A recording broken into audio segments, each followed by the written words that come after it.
En 2008, cuando el viejo tigre de Escuinapa estaba más pujante que nunca, pese a haber dejado la gobernatura 20 años atrás, hizo el negocio del siglo.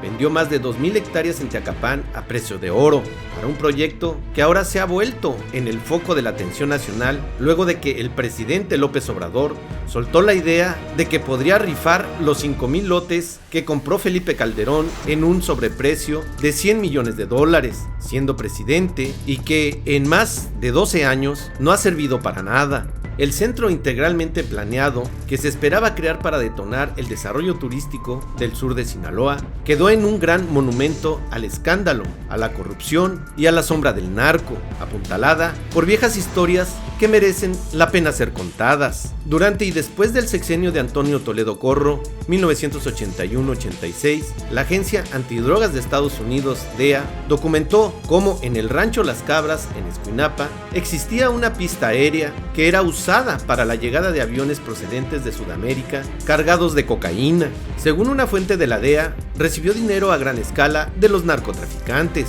Una y otra vez, aún después de dejar el cargo, Toledo Corro negó las acusaciones, pero de todo se le atribuyó, hasta un supuesto compadrazgo con Miguel Ángel Félix Gallardo, quien también fue amigo del exgobernador Leopoldo Sánchez Celis. Sin embargo, en aquellos años de Calderón, tanto Miguel Gómez Mon como el secretario de Turismo de Sinaloa, Antonio Ibarra Salgado, fueron los incansables promotores del proyecto junto al gobernador Jesús Aguilar Padilla. En diciembre de 2009 fue ejecutado Antonio Ibarra Salgado, el principal promotor del CIP de Escuinapa. Un año más tarde, sin una explicación coherente, Miguel Gómez Mon renuncia a la dirección de Fonatur. El que tiene toda la información es el exgobernador Aguilar Padilla, pero AMLO ni lo menciona en la ecuación de corrupción. Habrá que preguntarse por qué. Gracias por acompañarnos a su canal por internet de Primera Visión. Soy Bernardino Chávez. Los saludamos desde Culiacán, Sinaloa, acá en el noroeste del país. Después de la rifa del avión o la no rifa del avión o lo que usted haya entendido en la rifa que Andrés Manuel López Obrador llevó a cabo a mediados del mes pasado, bueno, pues se habla, precisamente él lo habla, de una nueva rifa. El centro integralmente planeado acá en Sinaloa, un centro integralmente planeado que tiene muchísima, pero muchísima cola que le pisen. Hoy vamos a platicar de este tema. Acá en Sinaloa tenemos muchísima, pero muchísima información acerca de quiénes fueron los actores principales cuando se vendió, antes de que se vendiera, y ahora que López Obrador quiere hacer pues otra de estas maniobras tanto publicitarias como jalar la atención para llevar a cabo, según él, una rifa de 5,000 lotes que están pues prácticamente abandonados al sur de este estado. Para ello, le voy a presentar a mis compañeros y amigos Ernesto Saldaña García. Saludos a Sinaloa y a todo México. Alejandro Sicairo Rivas. ¿Qué tal? Un saludo, que estén bien todos. Pues sí, mire, hace unos días, hace medio mes, Andrés Manuel López Obrador volvió a lanzar este petardo de promoción hacia su persona, hacia este populismo que cada vez, la verdad es más lamentable. Bueno, ahora dice que como le salió muy bien la rifa del avión, en donde todavía no sabemos quiénes han recibido premios, si es que ya lo recibieron, se habla de un desdén por entregar todos estos premios. Él dice que puede hacer otra rifa, y si él dice que la puede hacer, pues yo creo que la va a hacer. ¿Cómo? Eso sí, no le podría decir cómo, porque él habla del centro integralmente planeado, un proyecto de Fonatur allá en la época de Calderón, y volvemos otra vez a hablar de Calderón porque López Obrador pues lo tiene en la mira, y a toda la gente que trabajó o se involucró en algún tipo de negocio turbio. El centro integralmente planeado o CIP queda al sur de este estado, y si vamos a hablar de esto, se tiene que hablar de dos personajes políticos sumamente importantes para el estado de Sinaloa. Uno de ellos pues es el padrino de la política, aquí acaba de morir hace poco, pero es realmente un pilar para lo que es la política aquí, y es Antonio Toledo Corro. Él es uno de los personajes importantes que vamos a analizar. El otro, pues, es Jesús Aguilar Padilla, el gobernador que estuvo en el momento que Felipe Calderón volteó hacia estas tierras para hacer ese tremendo, pero tremendo negocio a favor, ahora se dice, de Antonio Toledo Corro. Pero aquí vamos a ver quiénes fueron o quiénes estuvieron involucrados en todo esto. Alejandro, pues se habla de este CIP, de este centro integralmente planeado.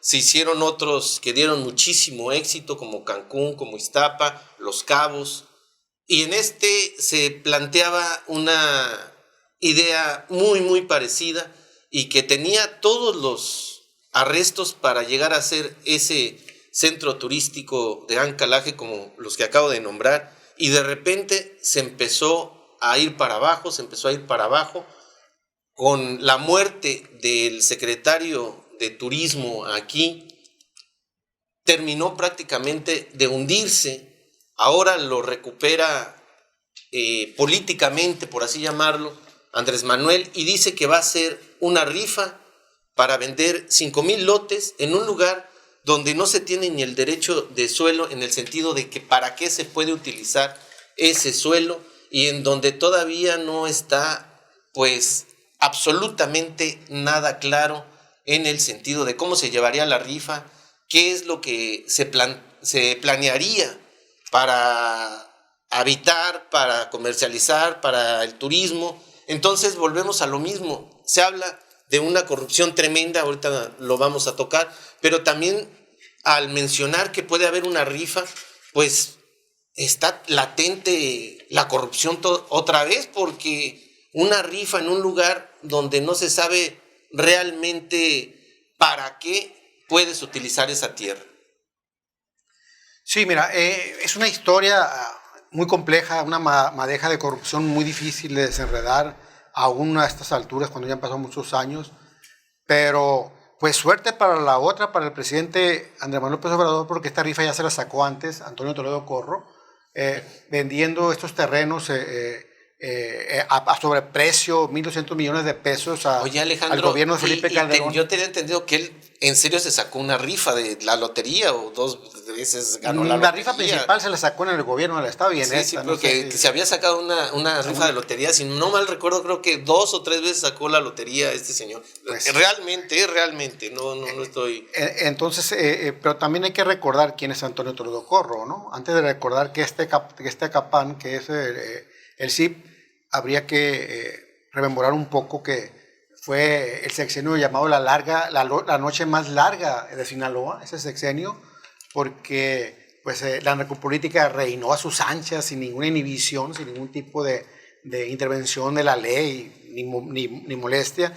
Recordemos que este rancho que Toledo Corro tenía en Las Cabras, que es parte de lo que vendió a la Secretaría de Turismo, era una pista construida con conchas de mar, toda la pista, y que ahí se documentó mucho el aterrizaje de avionetas de los si me permites, nada más para dar este dato, que es lo que tú estás diciendo, durante y después del periodo de Toledo Corro, del 81 al 86, la Agencia Antidrogas de Estados Unidos documentó cómo el rancho Las Cabras en Escuinapa existía una pista aérea en donde se bajaban aviones repletos de cocaína. La DEA en México, del periodista Jesús Esquivel, el agente antinarcóticos en retiro, Maggie Vigil, uno de los hombres que estuvo en Sinaloa en esos largos años en que el narco y el gobierno eran y siguen siendo uno mismo, narra cómo llegaban las avionetas a este rancho Las Cabras a dejar toneladas de cocaína. En 1987, el prestigioso diario Los Angeles Times, en un artículo publicado por Dan Williams, señalan de fuentes agentes antidrogas de ambos lados de la frontera, quienes hablan amargamente del papel que desempeñó el exgobernador de Sinaloa, Antonio Toledo Corro, en la tolerancia del contrabando de drogas. Según una fuente de la DEA, recibió dinero a gran escala de los narcotraficantes. Una y otra vez, aún después de dejar el cargo, Toledo negó las acusaciones, pero de todo se le atribuyó, hasta un supuesto compadrazgo con Miguel Félix Gallardo, quien también fue amigo del exgobernador del exgobernador Leopoldo Sánchez Celis. O sea, estamos viendo esto que estás comentando, ya documentado por la prensa en Estados Unidos, por agentes antidrogas y por periodistas de los dos lados. Totalmente documentado, no hay ninguna duda, hay evidencias, lo que pasa es que nunca se actuó contra él, pero desde antes, siendo secretario de la Reforma Agraria, él inventó el plan cocotero para el norte de Sinaloa, en esa zona de Teacapán, donde tenía su rancho, donde sembró todas las hectáreas que vendió, estaban sembradas de coco, y finalmente el plan cocotero fracasó y la tierra siguió siendo improductiva. Hasta la fecha todavía, aunque se quiera establecer ahí el centro integralmente planeado de Playa Espíritu, sigue siendo tierra improductiva porque nadie la quiere para nada, ni siquiera para construir hoteles, ¿no? Pero más para acá, viniendo más para acá, el gobierno de Antonio Toledo Corro, ya traigo a Andrés Manuel, de Toledo Corro. Ahora está ahí él. Fue un reinado de la violencia, de la narcopolítica, insisto, de la tortura legitimada. Yo recuerdo que en ese tiempo los jefes policíacos, cuando detenían a una persona implicada en delincuencia como violaciones, robos a banco y todo, recibían la orden de fusilarlos.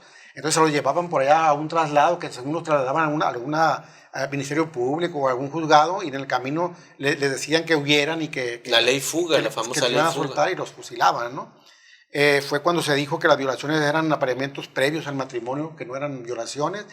Pero fue un caos legal, un caos social, un caos moral de todo tipo, donde incluso la familia de Antonio Toledo Corro se vio involucrada en muchos ilícitos, delitos muy graves, y junto con la familia del entonces periodista Odilon López Urías. Pero era una mezcla de intereses que ahí sí teníamos una radiografía completa de la mafia del poder. Pues Toledo Corro compra estos terrenos, aún sabiendo el gobierno de Felipe Calderón que era Toledo Corro, porque no se puede llamar engañado, y creo que por primera vez tiene razón en políticas públicas relacionadas con Sinaloa el presidente López Obrador, en el sentido de que esto o se vende o se rifa o se les regresa a los indígenas, que son los propietarios legítimos. Porque según ellos fueron despojados de todos estos terrenos, sí. Están en un juicio de hace muchísimos años. Aparte son reservas ecológicas muy importantes que de construirse ahí un centro turístico de tipo no ecológico, pues se afectaría la fauna y la flora.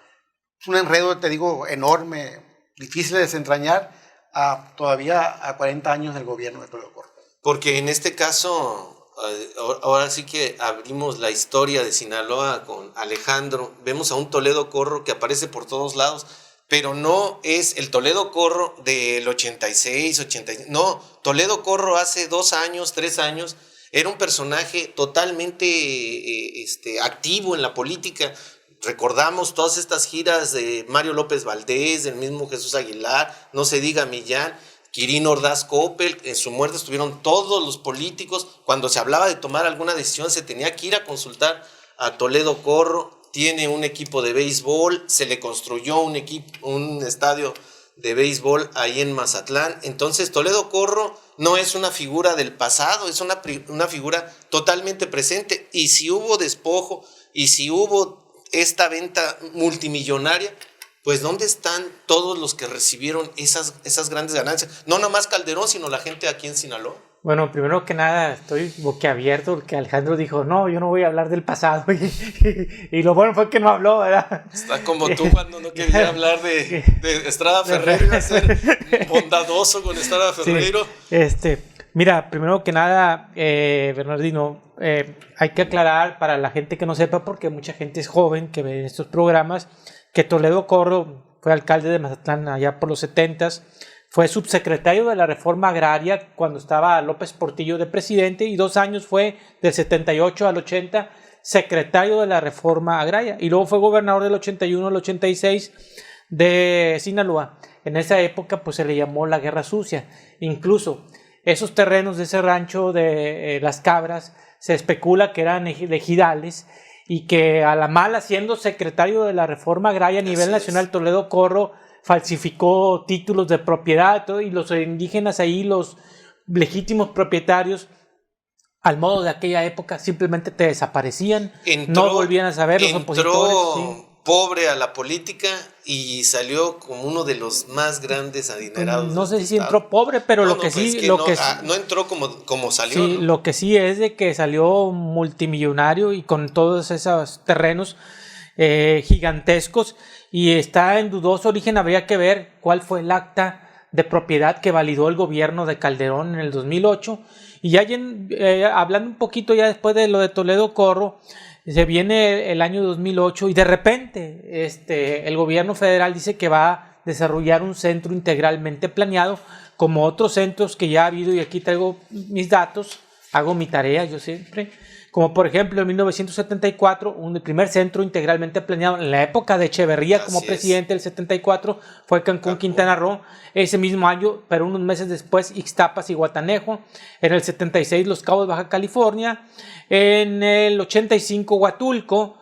En el 2010, la Ribera de Nayarit, y luego en el 2011 Playa Espíritu. Todos por Fonatur. Y todos antes que ellos un éxito rotundo. Porque están atascados de hoteles, son paraísos verdaderos. Y mágicamente no ocurrió absolutamente nada. ¿De qué estamos hablando? Que en el 2008, de repente, sin decir agua va, el gobierno de Felipe Calderón anuncia la compra por $100 millones de 2.381 hectáreas. Estamos hablando casi 24 kilómetros cuadrados con 12 kilómetros de playa, que para un desarrollo gigantesco y potencial. Hay que aclarar, Bernardino, y lo que no sabemos aquí, y yo lo investigué, pero no viene especificado, es si el dinero se pagó en dólares o en pesos. Porque recordemos que en eso se vino la crisis inmobiliaria y el dólar estaba a 12 pesos. Y en unas cuantas semanas brincó a 15 y a 16 pesos. Entonces, si se le pagó al señor Toledo Corro esos 100 millones, después se hicieron no 1.200, se pudieron haber hecho 1.500 o 1.600. ¿Hacia qué manos se distribuyeron después parte de ese dinero? Eso sería lo importante de ver. Entonces se hablaba de que eso era lo que costaba el terreno, 100 millones de dólares. Se hablaba de una inversión. Hay varias versiones, y estoy hablando de versiones oficiales que el mismo gobierno publica en las páginas oficiales del gobierno, de 11.289 millones de pesos. Acá hablan de 12.000 millones de pesos a un desarrollo de 25 años. Hablan de detonar 170.000 millones de pesos en inversiones privadas.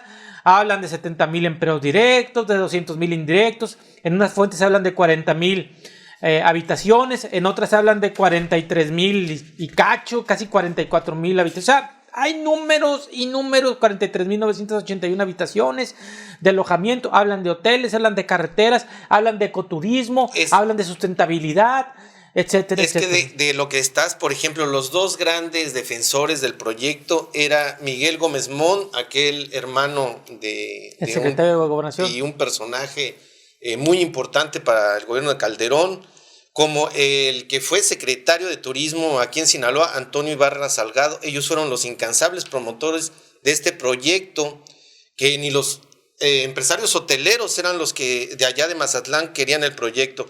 En 1909, cuando ya se había comprado los 2009, cuando ya se habían comprado los terrenos a Toledo Corro, Ibarra Salgado salió a una defensa del proyecto en una larga entrevista en un diario nacional. Habló de la inversión del Estado por un monto de 5.000 millones de pesos, más una inversión privada de 66.000 millones y una generación de más de 80 empleos.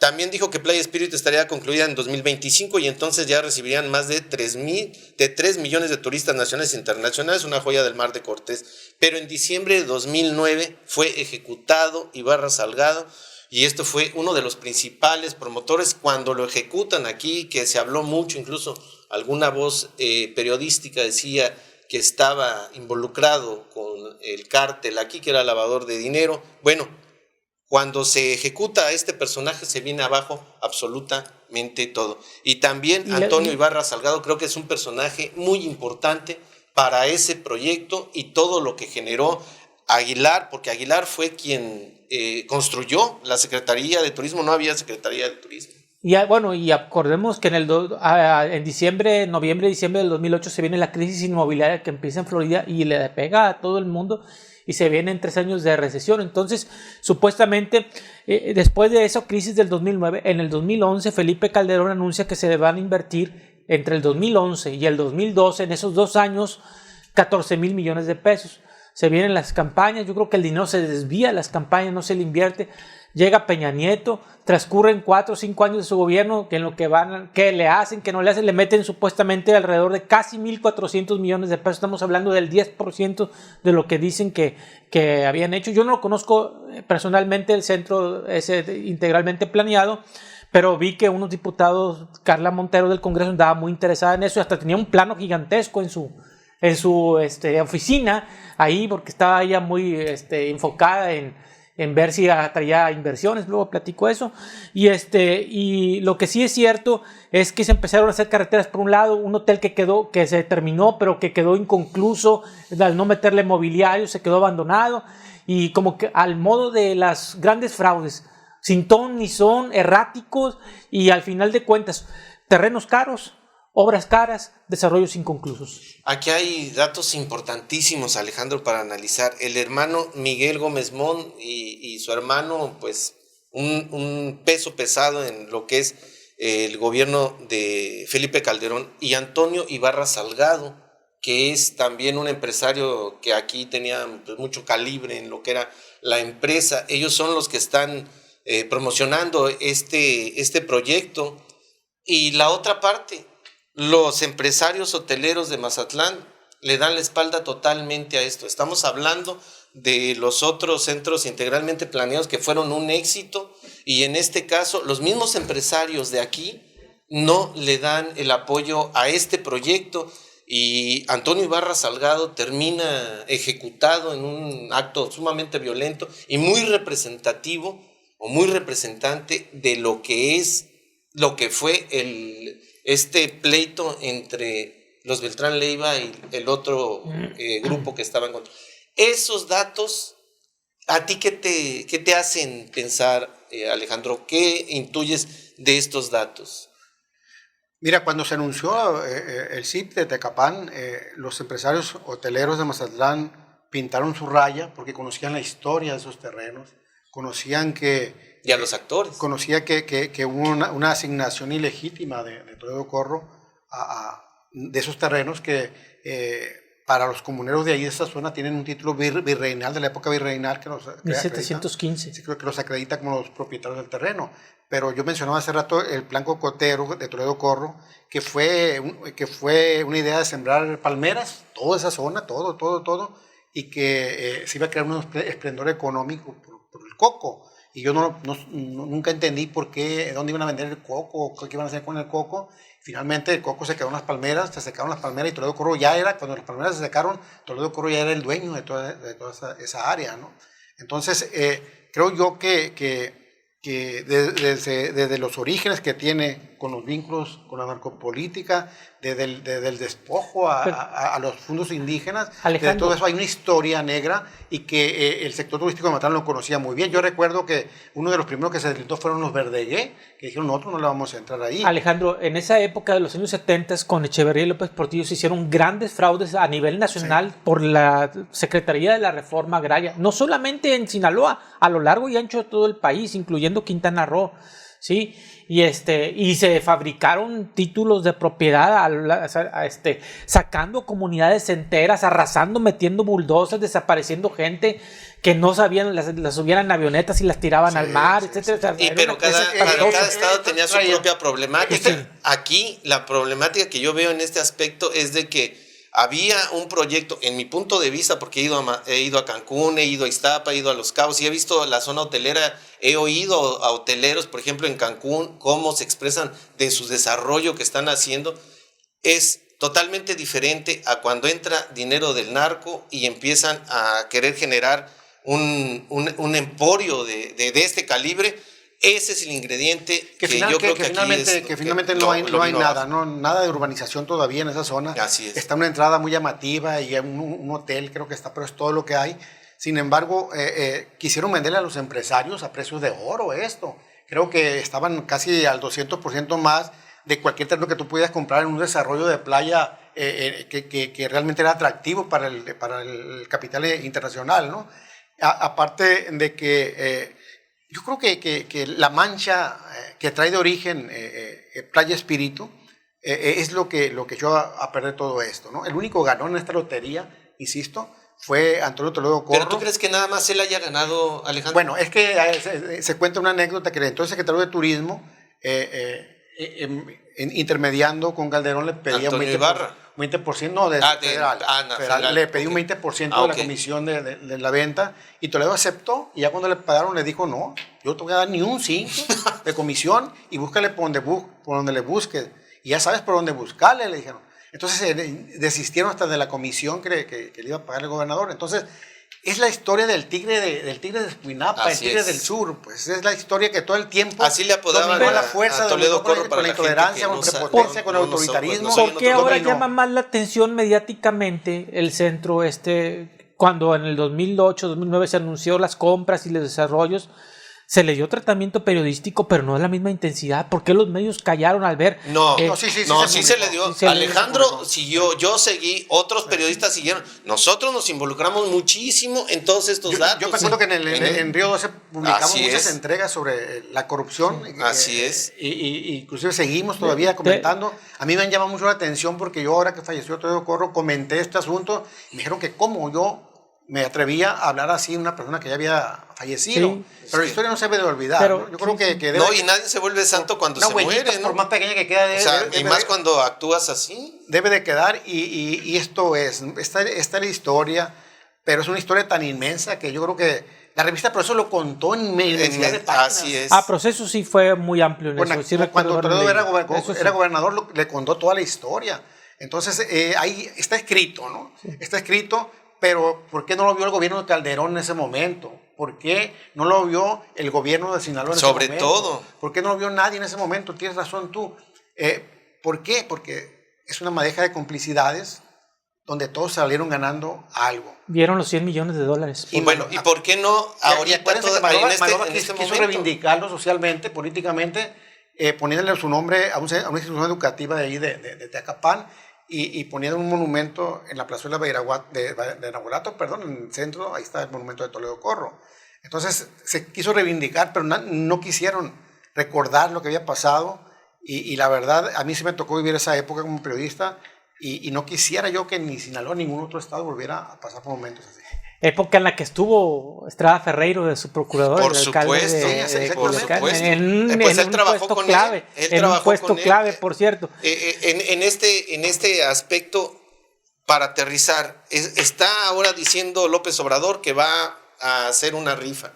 Habla de la rifa, y en esa madeja de ideas que siempre trae para hacer sus proyectos, está legitimando el CIP. O sea, ¿por qué? Porque él dice, no, es que hubo una corrupción y es esto y está, pero no va tras la corrupción. Eso es lo que quiero Porque si fuera tras la corrupción, bueno, ¿quiénes están todavía en el gobierno que estuvieron y obtuvieron beneficios de esto? Todavía debe de haber gente, y todavía la hay.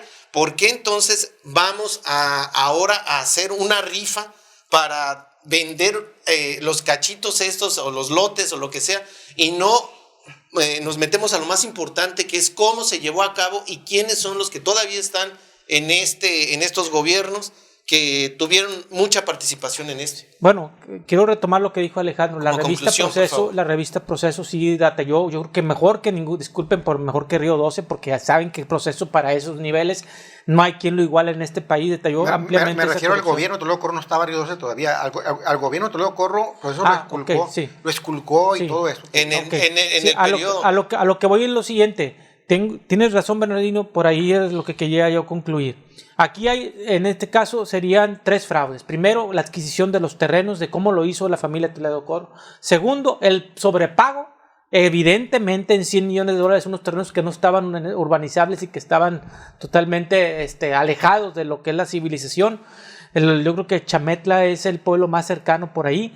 Y el tercero es los 1,400 millones de pesos, es el tercer posible fraude de que se le invirtió en obras que se ven muy, pero muy infladas. Sobre eso creo que debería de ir el gobierno de López Obrador antes de buscarle darle una salida. Ahora, se le debe también de buscar dar una salida. Vender, fraccionar, rifar. Se tiene que llegar a un consenso de cómo poder pero otra salir vez de este elefante blanco. Pero Bernardino, otra vez estamos con pero esa Bernardino, frase tan engañosa, con sí, el pueblo todo, sin el pueblo nada. Pero aquí lo delicado. Pero ¿a quiénes les vas a decir qué es lo que se puede hacer Dame ahí? chance. Aquí lo delicado es que diga el presidente, y si no se puede vender ni rifar, se le regresa a los dueños legítimos. Eso debería ser. Eso debería ser. Si el presidente está diciendo hay dueños legítimos, entonces está diciendo hay fraude. Es lo que te estoy diciendo. Entonces, ¿a quién hay que escuchar? Sí. A los dueños legítimos. ¿Qué hago con su tierra? Se la voy a regresar y qué van a hacer con su tierra. Pero se le debe de regresar y se le debe de procesar por fraude a la familia Toledo Corro por haberse apropiado y por haberlos vendido a los que ilegalmente. estuvieron en el gobierno estatal que regresen los 1.200 millones de pesos. Somos una mesa fifí. No, que mesa fifí, que es la chingada. El detalle es que son las cosas que deben pasar. Dicen que se le regrese a los dueños. Con el pueblo todo, sin el pueblo nada. ¿Y cuando escuchas al pueblo? O sea, si ellos son los dueños, son los primeros que deberían decir, bueno, los que dicen ser dueños o los verdaderos dueños quieren hacer esto. Y eso es lo que se podría hacer. A mí es más grave que diga el presidente, se le regresa a la gente legítima, doña. Entonces está diciendo realmente que sí hubo un fraude desde el 70 y tantos que se apoderaron de este. Conclusión, que intervenga el instituto para devolverle al pueblo lo robado. Así de sencillo. Que se haga justicia. Estamos llegando al final de este programa. Usted oyó toda la conversación, creo que hay datos para que arme un criterio, el de usted es el más importante, pero la idea no es que no se haga algo ahí, la idea es que se haga algo ahí, pero con una veracidad hacia todos los que están, pues ahora sí que como actores, principalmente los que fueron despojados de sus terrenos. Estamos llegando al final. Gracias, nos vemos en una siguiente ocasión. Hasta entonces, hasta siempre. Hasta luego.